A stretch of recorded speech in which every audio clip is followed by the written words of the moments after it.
जय हिंद बिहार पॉलिटेक्निक के बच्चों, आप सभी के लोगों के लिए एक छोटी सी इन्फॉर्मेशन है कि जल्दी से सारे बच्चे इस इन्फॉर्मेशन को नोट कर लेंगे कि बहुत ही जरूरी एक तरीके से अगर मैं कहूँ जिस हिसाब से आपको कॉलेज की चॉइस फिलिंग करना, उनकी काउंसलिंग करना इंपॉर्टेंट है, उस हिसाब से मैं बता दूं कि आप लोगों के लिए डॉक्यूमेंट्स रिक्वायर्ड का इन्फॉर्मेशन अच्छे से तैयार कर लेना कि क्या क्या डॉक्यूमेंट्स आपके काउंसलिंग में लगेंगे या फिर आपके फिजिकल रिपोर्टिंग में जब आप कॉलेज में जाएंगे काउंसलिंग करने के बाद तो आपको क्या क्या लगेगा डॉक्यूमेंट्स एकदम अच्छे से नोट कर लेंगे, क्योंकि ये सारे डॉक्यूमेंट्स अगर आपके नहीं होंगे तो आपको सीट अलॉट होने के बाद भी आपको सीट नहीं मिलेगी कॉलेज में जाने के बाद, क्योंकि अगर डॉक्यूमेंट्स आपके उस टाइम पे, क्योंकि अगर आप मानिए कि आपका राउंड 1 का रिजल्ट मानिए 4 तारीख को आता है, मैं मानता हूं आज 4 तारीख है, आज रिजल्ट आपका आया, तो आपको मात्र 3 से 4 दिन या कभी कभी एक हफ्ते का समय मिलता है। इसी में आपको जाकर के सारे डॉक्यूमेंट्स वेरीफाई कराने होंगे, वेरीफाई कराने के बाद ही आपको सीट वहां पे अलॉट होगी फिजिकल रिपोर्टिंग के बाद। ठीक है, तो इतना ज़्यादा इंपॉर्टेंट है, कॉलेज मिलने के बाद भी आपको सीट नहीं मिलेगी, ये मैं बता रहा हूं काउंसलिंग करने के बाद। तो सारे बच्चे इस बार आराम से 15 डॉक्यूमेंट मैं आपको बताऊंगा, 15 के 15 की लिस्ट आपको मैं यहाँ पे लिख रहा हूँ, सभी बच्चे हमारे साथ नोट करते चलेंगे क्योंकि मैं इरेज करते चले जाऊंगा। ठीक है, तो सबसे पहला जो होगा वो आपका होगा अलॉटमेंट लेटर। क्या होगा? Allotment letter. जब आप काउंसलिंग करने के बाद आपका फर्स्ट राउंड, सेकंड राउंड, उसके बाद जब भी आपको मिल जाएगा, ठीक है, जब भी आपको रिजल्ट मिल जाएगा उसी हिसाब से आपको क्या करना होगा, आराम से काउंसलिंग करनी होगी। काउंसलिंग करने के बाद जब आप क्या करेंगे, अलॉटमेंट लेटर आपको मिलेगा। क्या मिलेगा? अलॉटमेंट लेटर मिलेगा, उसको आपको क्या कर लेना, डाउनलोड कर लेना। क्या कर लेगा? डाउनलोड। उसकी 3 कॉपी आपको अपने पास रख लेनी है जब आपको फिजिकल रिपोर्टिंग करना होगा। पहला क्या होगा? Allotment letter. काउंसलिंग करने के बाद जो भी सीट आपको किसी भी कॉलेज में अलॉट होगी, जैसे मानिए आपका पटना में अगर पॉलिटेक्निक अलॉट हुआ है तो पटना में आपको मैकेनिकल मिला है, तो मैकेनिकल के लिए वो आपको जो सीट अलॉट हुई है, जो आपको पीडीएफ मिलेगा, वो आपको निकाल लेना, प्रिंट आउट, 3 कॉपी उसकी होनी चाहिए। ठीक है, अब दूसरा डॉक्यूमेंट क्या हो जाएगा कि आपको रैंक कार्ड किसका? बीसीईसी जो इसमें आपकी, जहां पे आपकी यूआर रैंक लिखी होगी, आपकी कैटेगरी रैंक लिखी होगी, वो वाला रैंक कार्ड, या फिर डीसीईसी जिसको कह सकते हैं, उसका रैंक कार्ड आपको क्या कर लेना है, डाउनलोड कर लेना है, उसका भी आपको फोटोकॉपी निकलवा लेना। ठीक है, 2 डॉक्यूमेंट हो गया। अब हम बढ़ते हैं तीसरे की तरफ। तीसरा डॉक्यूमेंट आपका हो जाएगा रजिस्ट्रेशन फॉर्म। रजिस्ट्रेशन फॉर्म जो आपने काउंसलिंग के टाइम पे, काउंसलिंग का जो सबसे पहला स्टेप होता है उसमें आपको डाउनलोड करने का रजिस्ट्रेशन फॉर्म।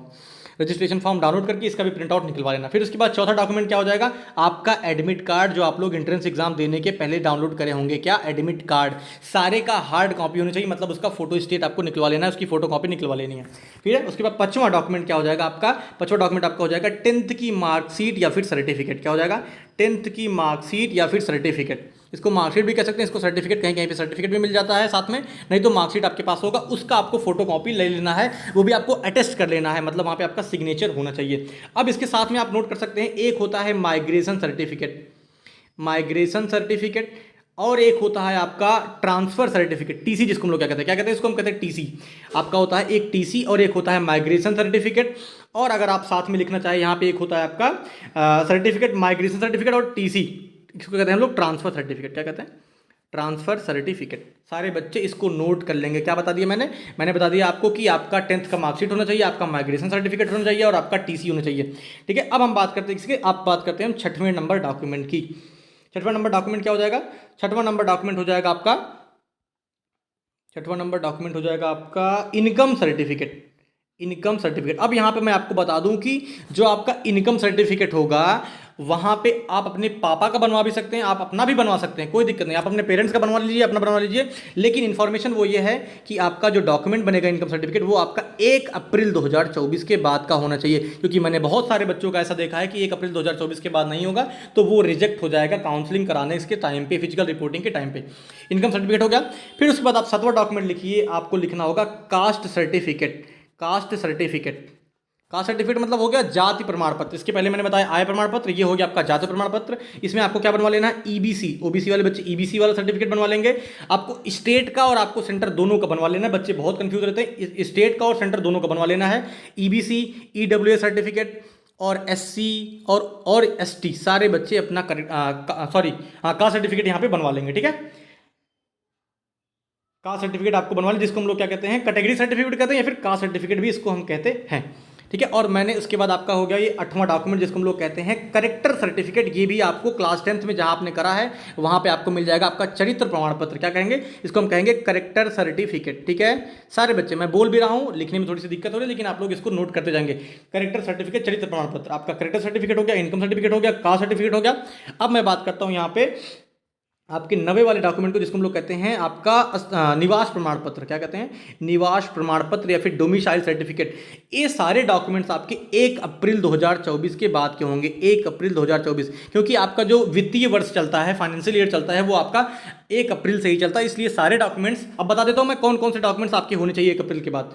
एक आपका आय प्रमाण पत्र, इनकम सर्टिफिकेट, एक आपका हो गया जाति प्रमाण पत्र, कास्ट सर्टिफिकेट, और एक आपका हो जाएगा डोमिसाइल या फिर निवास प्रमाण पत्र। तीन के तीनों डॉक्यूमेंट आपके 1 अप्रैल 2024 के बाद होनी चाहिए। मैं इस बात पे ज़्यादा प्रेशराइज कर रहा हूँ क्योंकि ये बहुत मैंडेटरी है, बहुत ज़रूरी है, ठीक है। और अब आपका 10वां डॉक्यूमेंट जो हो जाएगा वो होगा आपका पासपोर्ट साइज फोटोग्राफ।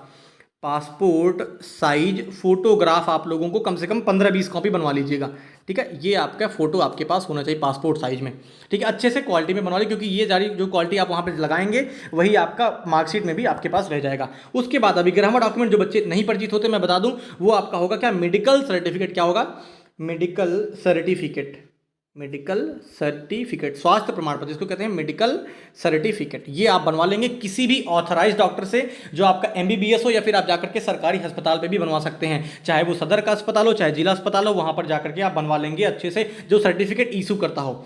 उसके बाद आपका 12वां डॉक्यूमेंट हो जाएगा, वो होगा क्या, गैप ईयर सर्टिफिकेट। अगर मान लीजिए आप 10 के बाद 11वीं में चले गए होंगे या 12वीं तक आप पढ़ लिए होंगे, तो आपको बनवा लेना होगा क्या, एफिडेविट। क्या बनवा लेंगे आप लोग, एफिडेविट बनवा लेंगे, जो क्या कहलाता है, जिसको हम लोग कहते हैं गैप ईयर सर्टिफिकेट बनवा लेना होगा, किसी भी वकील से जाकर के आप बनवा लेंगे, ठीक है, गैप ईयर सर्टिफिकेट। अब उसके बाद हम बात करते हैं 13वां नंबर डॉक्यूमेंट। 13वां नंबर डॉक्यूमेंट क्या हो जाएगा, आपका आधार कार्ड।